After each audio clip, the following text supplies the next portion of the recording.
Well, as is tradition, we like to do a little recap for what happened on our episode. And what we do is we pull that recap out as a separate episode, we post it on YouTube, and then we talk about the episode as a whole in a separate video. So if you're watching just the recap, in the description box, there is a link to see our full thoughts. And as always, we want to know what your thoughts were on this episode. This was a spicy episode, lots of drama around this episode, so a lot of good stuff to talk about. But anywho, getting back to this combat that we left on in the previous episode, this is episode 93, Bittersweet Reunions. And essentially, this episode opens up with Opal trying to negotiate with the Spider Queen, who's like, I don't want to do this. Like, do we have to do this? And the Spider Queen essentially says, because of I think Opal says, like, I don't, you need me more than I need you. And the Spider Queen's like, sure about that? It's a very Tim Robinson. You sure about that? But says the price has doubled, so now you must kill 2 of them instead of 1 if you want the rest of them to live. Meanwhile, Morgan is attacking the spiders. She is able to resist getting poisoned by them. She prays to the Matron of Ravens and is like, what the heck do I do? And all she hears is the matron screaming, run. Dorian, meanwhile, casts Chromatic Orb, and Abria has the Chromatic Orb not just hit the spider, but also hit Cyrus, who's pinned by the spider.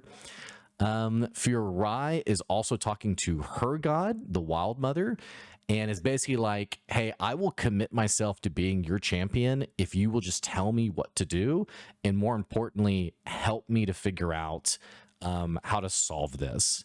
And I think Abria even asks something that's like along the lines of like asks her to, are you really making this commitment? And Furai is kind of hesitant to really like say like, yes, I am. So she's trying to think about what to do. She ultimately decides to cast Fireball on Opal, or on this darkness, but Opal counterspells it. Amy counterspells it without Abria offering. Amy's just like, ooh, counterspell, sorry. I love you. The turn is basically over. Furai is like, well, that was pretty much my biggest move.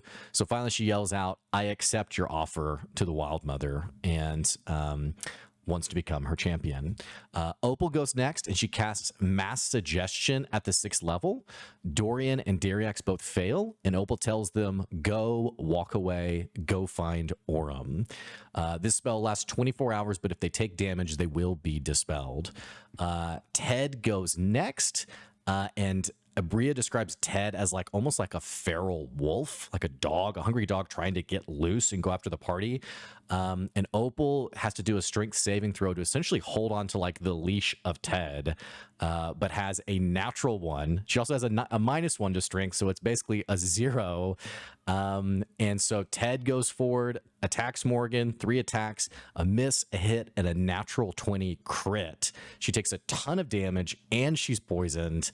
Then Opal goes next, and seeing Ted having done this, she tries to cast Banishing Smite on Morgan, where if there's a successful hit, she can banish Morgan, who's essentially like on her last set of hit points. So she's trying to do like this mercy to Morgan to get them out, but misses hitting Morgan with only a roll of a 17. Dariax is going to cast Cure Wounds at the 7th level for himself, Morgan, Dorian, and then gives a bardic inspiration to Furai. And then following on with the Mass Suggestion is like, all right, see ya. I'm out here, and like starts like to climb off this little platform they're on and leave. The spiders attack. One of them attacks Cyrus and downs him. Another attacks Furai. Another one hits and destroys one of these gemstones that are scattered. And Opal forgets in this moment. If you remember, these gemstones are like representative of her memories that Lolth wants Opal to forget. This gemstone's destroyed, and Opal in that moment forgets her true name, Georgina. And then another gets destroyed, and she forgets the identity of Ted, who Ted even is. Then the Spider Queen goes and summons this big, like, spider of nightmares with like a big mouth. This like, I think describes it as like There's like the champion of the Spider Queen, and then there's like the next best thing, and that is what this thing is. It's this big evil spider. There's a death save from Cyrus at disadvantage, fails. There is then the Spider Queen is going to attack the downed Cyrus, kills Cyrus because it's an automatic failure because of the attack. Morgan goes, we get this amazing, I can't think of the actress's name, which I feel so bad about, but just an incredible emotional moment from her because she had planned to save Cyrus, but essentially just goes nuts and kills one of these spiders as well. Dorian's leaving. Erica Lindbeck. Thank you, Erica Lindbeck. Dorian's leaving as well because of the mass suggestion. But as Dorian is leaving, he cast Gaius at the 7th level. We're getting a lot of Gaius across our D&D these days. Yeah. At the 7th level, and we get this awesome, just punchy moment where Dorian says, "Kill your mother for me." The spider champion fails, and then Dorian leaves. We also get a moment, by the way, where the Spider Queen is sort of mocked by this Gaius spell and basically says to Dorian, like, hey, it was supposed to be you. Like, you were supposed to be my champion, but you were too weak, which is a great callback to some interactions in the original season of EXU. Moving right along, I know this is getting a little long-winded. Furai goes next. She decides she wants to rip the crown off Opal's head and understands through an insight check that if she rips it off her head, it will kill Opal, and decides to instead do a persuasion check to convince the Spider Queen to let her come along and be like the protector of Opal going forward. She has, I think, an inspiration die and like a bardic inspiration. She has a lot of extra die. She fails. Abria says you can continue this conversation, but it's going to cost you a pound of flesh. Furai says, I will not leave. Intimidation check with advantage. It's a 21, so she can stay. Dariax is seeing this conversation, and there's nothing he can do about it. Just has to leave the battle map. And then we get essentially the outro of Abria, this really sweet moment of all of these episodes. It's very much like breaking of the Fellowship is kind of the vibe from Lord of the Rings, but Abria sort of like outroing like this group that came together in Amon, who now are going their separate ways. Dariax and Dorian arrive in Zephra. Dariax asks Dorian, like, what are you going to do now? And Dorian's like, I've followed my brother my whole life. Like, I don't know what to do now. Does that make me a bad person? And Dariax says, no, like you can't be a bad person. Then Dorian asks Dariax, what are you going to do? And he says, I don't know. I'm kind of scared. And Dariax, basically Dorian hands Dariax his lute because he's been training him to be a bard, and tells Dariax, I want revenge. I want revenge for what's happened. And Dorian says, well, I don't know if I'm really ready for revenge. And Dariax kind of like sends him off into a crowd to like practice the lute. And then Dorian casts invisibility on himself, kind of smiles at Dariax, and subtly moves away, heads to the nearest temple, sees Keyleth arriving. And that is where we go to break. And that was the majority of the episode too. That's why it was so long. Yeah. Good job, by the way.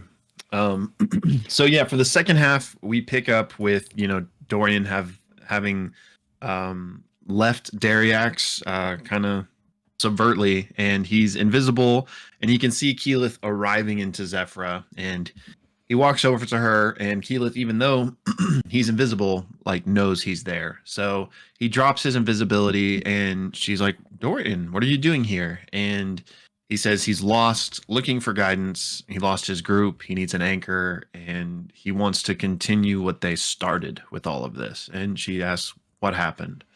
And he tells her about his brother and basically just asks, do you think the Ashari, you could help retrieve his body? And Keyleth says, you are a great friend to Orem. I can help you with that. And Dorian says he doesn't know where to go from here, but he just wants to see Orem and Vern again. And Keyleth says they're off on an important mission right now, but you can stay here for now, get some rest, get yourself together. And she takes him to some private quarters and tells him just ask for anything that you need.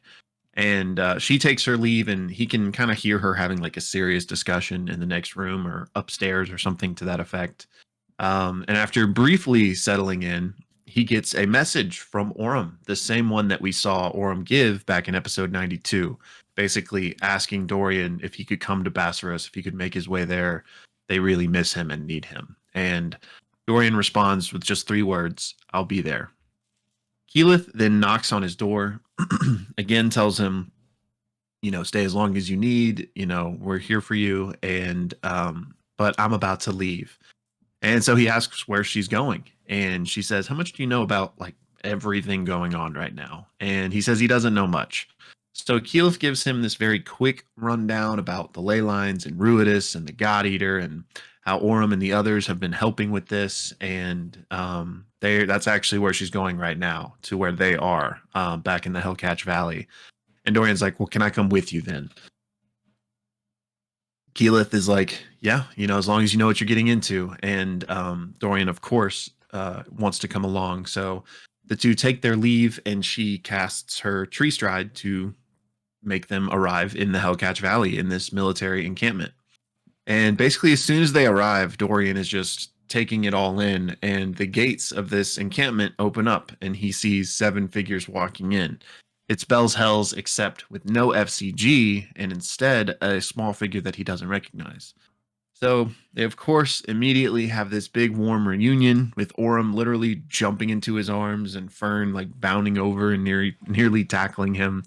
And Dorian says, "I'll tell you guys my story later, but like what happened on Ruidus." So Bell's Hells explained to Keyleth like what they ran into, what happened with FCG, and that his sacrifice is what saved all of them. And of course about Ivaroa, whose everybody's eyes are kind of looking toward, as most of these people have never seen a Boromoto before. So they introduce Ivaroa to everyone, and she explains that she was a scientist working under Ludinus. And Bell's Hells basically continue to just catch up Keyleth on what they did, and they're like, "Hey, timetables are probably moving up after the chaos that we caused." And Keyleth says, "Hey, don't worry about that for now. Like, you guys did a great job. You just need to rest." So the party then asks, "Well, what about the back door to Ruidus that we found?" And Keyleth says, "Yep, we're investigating it. We've got some Ashari over there that hopefully can maybe widen the portal to make it more useful."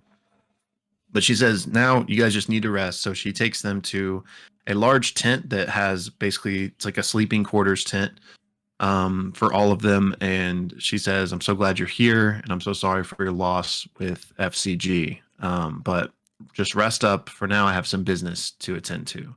And she wild shapes into like a hawk and flies off.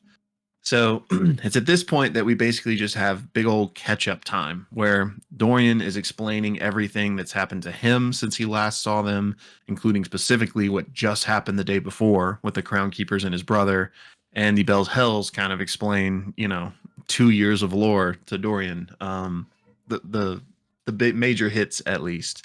And this includes a little segment where Laudna gives Dorian the little dancer that she bought in the shop on Ruidus, and he really appreciates that. And they make a joke about like, don't just give it away to a kid like you did with Chetney's Chetney's boat. So after they catch each other up, Dorian basically asks, "So what's the plan now?" And they're really not sure. But Imogen says, "Are you going to be staying with us?" And he says yes. So at this point, Ashton goes and gets some liquor for everybody, and he returns. They're having some drinks, and Dorian's like, "Hey, what's up with your arm, man?" So Ashton tells him about the whole Titan shard thing and everything that went down with that, and he's like, "Are you okay?" And Ashton's like, "No." But they cheers to reunions with old friends, cheers to FCG and to Cyrus, and that's where the episode ends. Again, that was episode 93, Bittersweet Reunion. And if you happen to just be on our recap and want to hear our full thoughts, that will be linked down in the description below. Great job, man. Good work. Thank you, man. It's easy.